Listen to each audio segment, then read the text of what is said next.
Bismillahirrahmanirrahim. Assalamualaikum warahmatullahi wabarakatuh. Alhamdulillah, assalatu wassalamu ala rasulillah wa ala alihi wa sahbihi wa man walah, wa la hawla wa la quwata illa billah, amma ba'd. Kemudian jamaah sekalian, a'azanallahu ayyakum. Lalu bagaimana jika ada seseorang, dia mengaku muslim, tapi dia mengingkari salah satu di antara rukun Islam, apalagi mengingkari lebih dari salah satu rukun Islam? Maka jamaah sekalian, a'azanallahu ayyakum, mengingkari salah satu rukun Islam itu salah satu nawaqid asyhadatain, pembatal dua kalimat syahadat.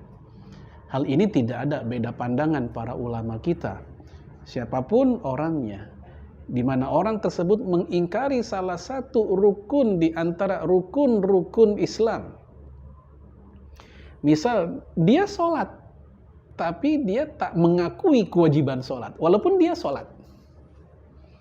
Ya, dia sholat subuh, dia sholat zuhur bareng sama kita, tapi begitu ditanya apa hukum dari sholat, ya bagi saya sholat 5 waktu itu bukan kewajiban, itu hanya untuk mengisi waktu saja, untuk memberikan nutrisi jiwa saya supaya saya tenang. Tapi memang itu bukan kewajiban. Misal, dia katakan demikian secara sadar, maka ini merupakan kalimat atau keyakinan yang bisa membuat seseorang telah teranulir keislamannya, karena dia telah mengingkari salah satu rukun di antara rukun Islam. Man ankara ruknan min arkanil Islam faqad kafar. Siapa yang mengingkari salah satu rukun di antara rukun Islam, maka dia telah kufur. Seperti yang dikatakan oleh Syekh Abu Bakar bin Jabir al-Jazairi, Syekh Abdullah al-Qadiri al-Ahdal, dan yang lainnya. Jamaah sekalian, a'azzanallahu ayyakum.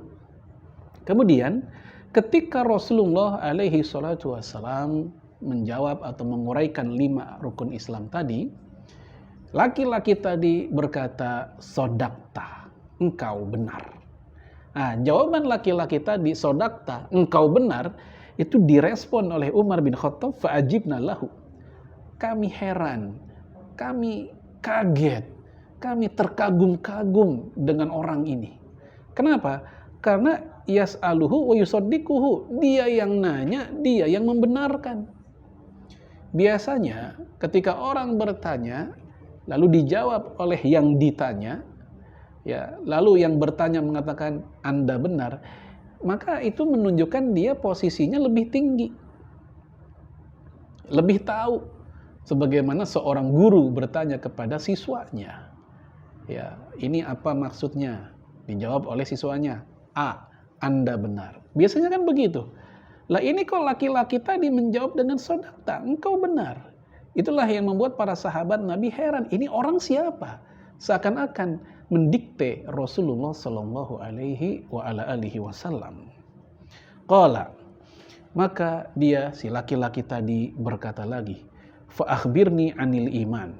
Kabarkanlah kepadaku, ajarkanlah kepadaku, tunjukkanlah kepadaku tentang apa itu iman. Maka Rasulullah alaihi salatu wassalam merinci rukun iman yang 6 yang sama-sama sudah kita ketahui sebagai seorang muslim dan muslimah.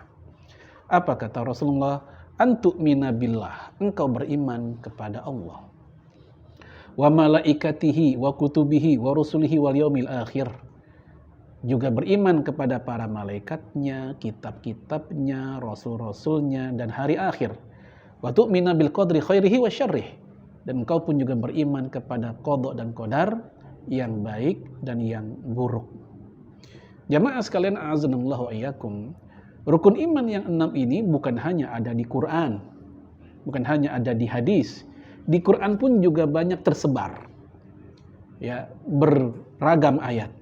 Namun untuk yang langsung menyebutkan 6-6-nya dalam satu kalimat ada di hadis yang mulia ini. Dan tak dibenarkan bagi seorang muslim hanya mengimani satu rukun iman saja dan mengingkari rukun-rukun yang lainnya.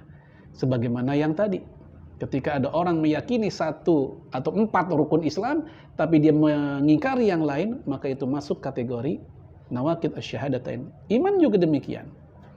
Itulah kenapa kita mengatakan bahwa ya Nasrani, Yahudi, ya walaupun untuk panggilan sehari-hari kita tidak memanggil mereka dengan panggilan ya kafir, namun secara status mereka memang demikian. Seperti yang dikatakan oleh Imam Ibnu Qudamah, Imam Al-Kasani, dan yang lainnya, ketika mereka menjelaskan tentang urutan-urutan atau klasemen kekafiran. Jadi bukan hanya bola yang pakai klasemen, ya, kekafiran juga ada klasemennya. Apa kata mereka? Yang pertama, sinfun minhum yunkiruna shani'. Kelompok di antara mereka yang mengingkari adanya pencipta. Humud dahriyah wal mu'attilah. Mereka adalah golongan ateis. Ini kekafiran on the top, nomor 1 nih. Nah, kelompok kedua adalah kelompok yang yuqiruna shani'. Mereka mengakui adanya Allah, adanya pencipta.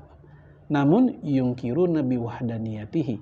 Mereka mengingkari keesaannya. Berarti politeis. Siapa mereka? Kata para ulama itu humul wathaniyun. Mereka adalah kaum paganis, kaum musyrikin. Dan majusi termasuk di dalamnya. Adapun kelompok yang ketiga, yaitu mereka yang yuqiruna shani' wa yuqiruna biwahdaniyatihi. Walakin yunkiruna birisalati ra'san. Kelompok yang mengakui tentang adanya Allah, tapi mereka mengakui pula tentang keesaannya, namun mereka tidak mengakui kenabian secara global. Siapa mereka? Humul falasifah, yaitu orang-orang filsafat. Tentu filsafat di sini ya orang-orang filsafat barat yang telah tercemar oleh pemikiran sebagian filsuf yang kufur, di mana bagi mereka kenabian itu bukan rojulul mustafa, bukan pilihan dari Allah, ya, bukan laki-laki pilihan dari Allah, tapi memang dia orang baik, orang soleh, maka dia jadi nabi. Maka ini pun kata para ulama kita, Imam Ibnu Qudamah dan yang lainnya, ini kekafiran nomor 3. Wallahu a'lam bishawab, wallahul muwaffiq ila aqwamit thoriq. Assalamualaikum warahmatullahi wabarakatuh.